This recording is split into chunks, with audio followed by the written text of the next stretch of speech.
stage, I remember I took tap and ballet and did a show at the Klein, and my mother said they literally took me off the stage. She said the older kids came on and I was still there. Right? So I think this is where I was meant to be on the stage. And I gotta tell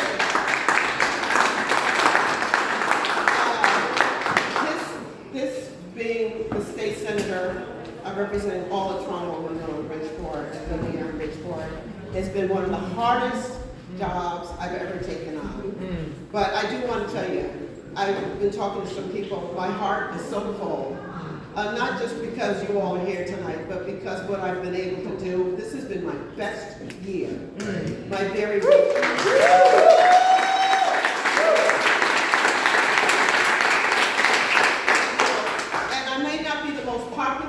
Person, but I don't become friends just to get along. I just try to connect with people who I believe want to go in a direction of lifting and building others, and that's why all of you all are so important to me, because you all are trying to build the community up.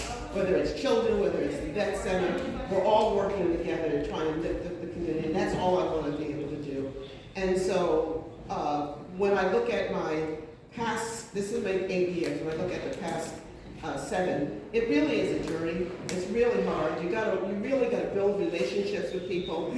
Sometimes, you gotta bite your tongue, and that's really hard for me because I always think I'm right all the time. And so, but I got other friends like that, we do okay. And as I tell people, I'll be 74 this year, right? And at this point in my life, I'm not going to change and become something else. Right. I think for the last 40 years, and even my 20 years in the telephone company, I've always been someone who wants to defend the one that nobody else wants. I always want to work with the one that nobody else wants, because I think that's the gem that got missed, right? And doing this, even though it's difficult, for me it's really wonderful for me to reach out to people that don't want to work with anybody else, and people say they're hard to get along with, because they're looking for a place to land too. Yes. They want to be able to do something, and you build that network around those people, and you just grow. I've watched people really blossom and grow since I've been up there. But I chair human services, and I told people my first year, when I went to Senator Looney, I wanted to do transportation, I wanted to do energy, I wanted to do all these big things, and they put me in human services. And it's kind of a touchy-feely place to be as a chair, right? But after my first year, I realized that was where I needed to be, because I really care about the people. I remember after the first session listening to so many people talk about how hard it was for them to take care of their family, working 2 and 3 jobs, making $8 and $9 an hour. And I had been blessed. I worked in a telephone company for 18 years. I had a really great job. I took the lowest paying job selling Mickey Mouse phones up in Trumbull in 1979. When I left in 1995, I had started their long distance company, their cellular company, wrote methods and procedures, knew how to do training, and knew how to sit on the desk and take those new customers that would cuss me out. I knew how to do all that. And I think that was part of the journey that led me to starting a nonprofit for breast cancer. Didn't even know what a nonprofit was. It was Debbie Cavness who said to me, you should be a nonprofit. And I'm like, oh yeah, okay, fine. But not now. But when I did do it, I was able to reach over 18 years, over 20,000 people throughout the state of Connecticut and get their mammograms. But that journey in the telephone company started that journey. When I got to Hartford and sitting listening to these stories about how hard it was for a mother to leave her child behind and go take care of somebody in a nursing home, and most of those people or CNAs were working 2 and 3 jobs, leaving one client to go to another.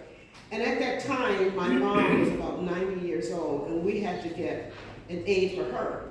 And when I talked to the aide, she couldn't do just my mother. She had to split her time between my mother and somebody else. And I would say to her, well, what do you do for yourself? How do you take care of you? How are you going to take care of my mother if you haven't gotten any rest for yourself? And who's taking care of your children? And then we worry about, why are these kids doing this? Because all the parents are out working, trying to make a living. So in my first year, after listening to these people talk about how hard it was and the low wages, I took a job at Target. I went online on a Thursday night, put my application online, and like that 2 days later, they called me for an interview. And so I go up there and I sit down with the lady. I'm telling her all this background that I have. I ran a nonprofit, I did this and the talk, she didn't care. She kept saying to me, I said, how much? She said, I think she said like $9.68. It was under $10. And I kept trying to get her to give me more. And all she said to me, like she was trained, do you want the job? Do you want the job? Do you want the job? And I kept saying, well, you know, she said, do you want the job? So finally I said, yes, I want the job. So I took the job in Target. And I think that was one of the best things I did, because they worked my behind off for that lousy $9 an hour. But what's really funny is one of my friend's grandkids was there also. And I had on the red shirt, right, that you have to wear, khaki pants, and he kept saying to me, what are you doing here? What are you doing? I said, I'm working. He said, really? What are you going to do? I said, the same job you're going to get. But we're all doing the same work. So I did that for like a month, and then they called me and told me, I had asked for up to 40 hours a week, but they would give me like 8 hours. I figured it out. I couldn't work more than 8 hours because they really didn't want me for now. They were trying to get me the experience for the Christmas holiday, right? And that's when I was really going to get the hours. But what I learned is people will work you to death for as much as they can for as little as they can. Right. And that's why I needed to be there to fight for a $15 minimum wage. And that is the first thing that I did in my year going into the Senate after listening to these people. And I knew we would get there. And you know what? I went to the car wash last week and I saw a sign, $17 an hour. I said, yes! Yes!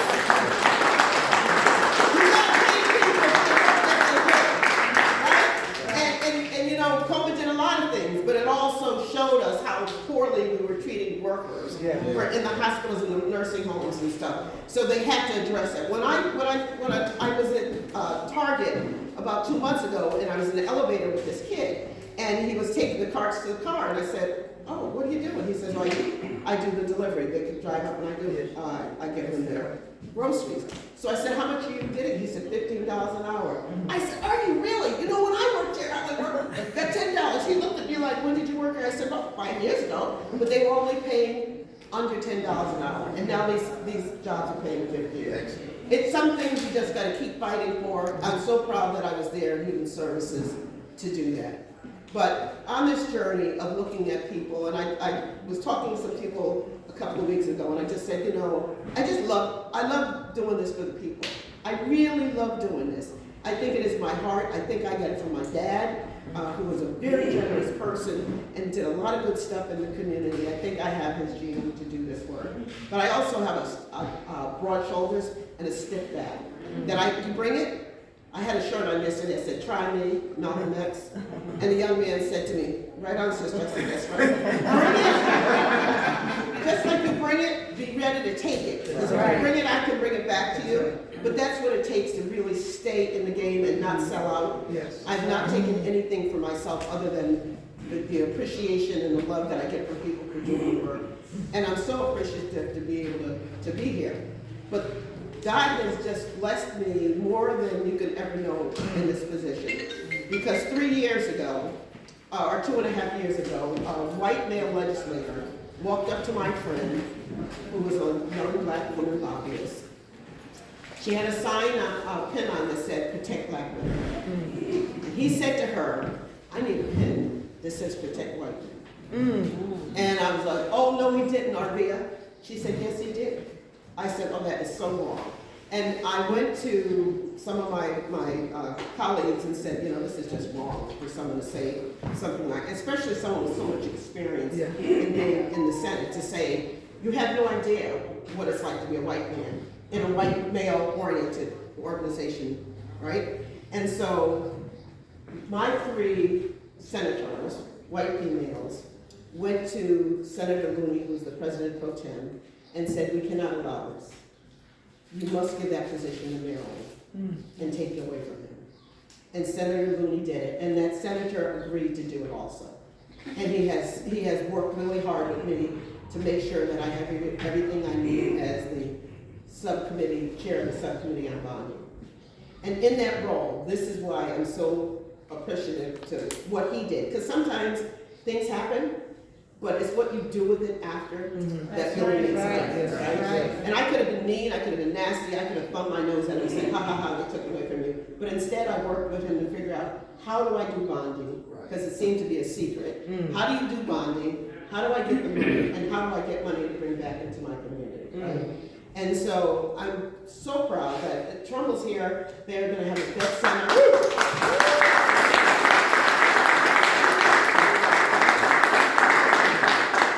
Today, Mount Rushmore got $2 million to build a campus and do hydroponic farms. $1.5 million for the Homes for the Brave to get them an elevator.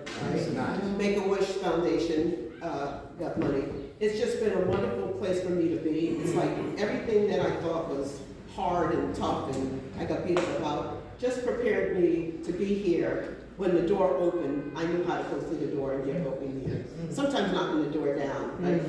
But still being in a place where I know how to get the money, I know how to get services for people. This time, because of the ARPA funds and the surplus in the budget, and I got to give Governor Lamont a really high five on what he's been able to do, you know, with his debt diet, although I didn't like it.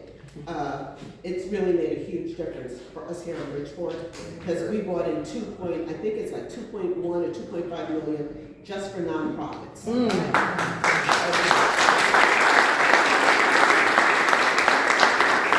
that is not what the other reps brought in or what the mayor brought in. That is what Marilyn brought to Bridgeport. Thank you. And then you know, my successes really, I'm gonna start writing this stuff down so I don't lose it, because it's really just like piling up on stuff, and the last thing that you did didn't seem as important as the next thing you did. But for this year, 3 years ago, I got $250,000 for 2 years for RISAP to create a task force to look at gun violence in Bridgeport. And they came out with findings that said we needed a dedicated source of money and we need an office of gun violence prevention in Hartford, right? And there was other organizations that were talking about it too. But Jeremy Stein from one of the gun organizations really tried to get this pushed through and had been talking to the governor for over a year and a half and nothing was moving. I went to one of their meetings online and I said to them, and this is not the first time I said this to somebody, I can get that done. I can get that for you. And they said, oh, I don't know, because the governor said. I said, you know what? He's said, if he gave you a meeting, at least he's listening and you started the conversation. Let me carry it through. And this year, last year, I put together an advisory group of 15 people who are working on gun violence throughout the state, right? 15 organizations. They put together recommendations that mirrored what I had received from RISAP. And I wrote a bill. I literally wrote this bill and through public health and put it forth and created a commission on gun violence prevention and intervention. And the governor signed the bill.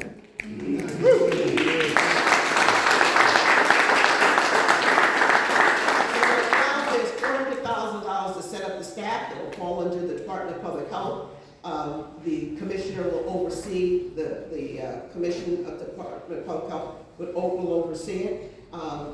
There'll be people invited to sit at the advisory. I just asked a person today if they would come and be a part of it. It represents people who are doing the youth programs, people who are doing intervention at the hospitals.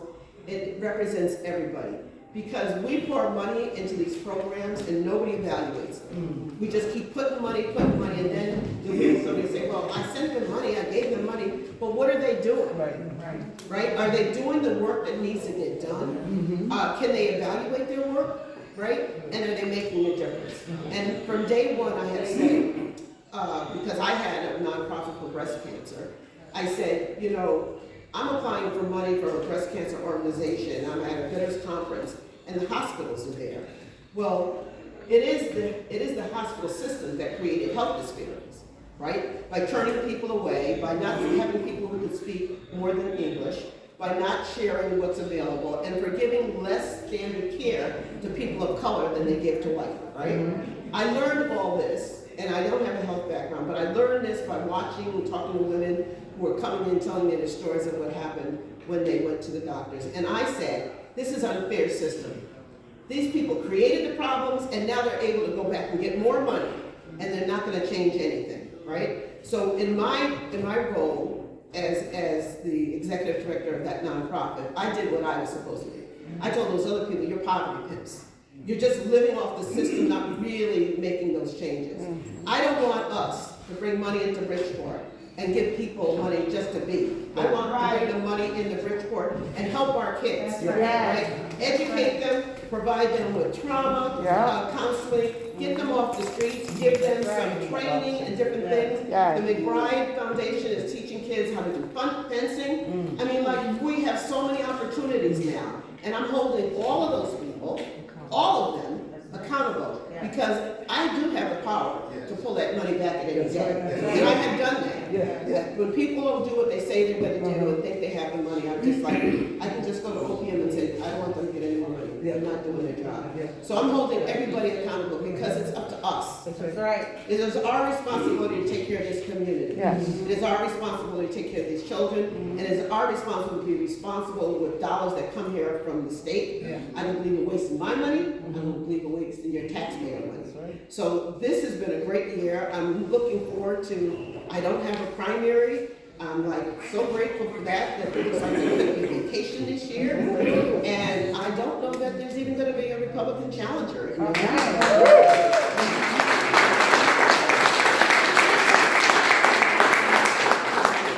what I try to do, even in my role as the senator, I try to work with my counterparts on both sides of the aisle.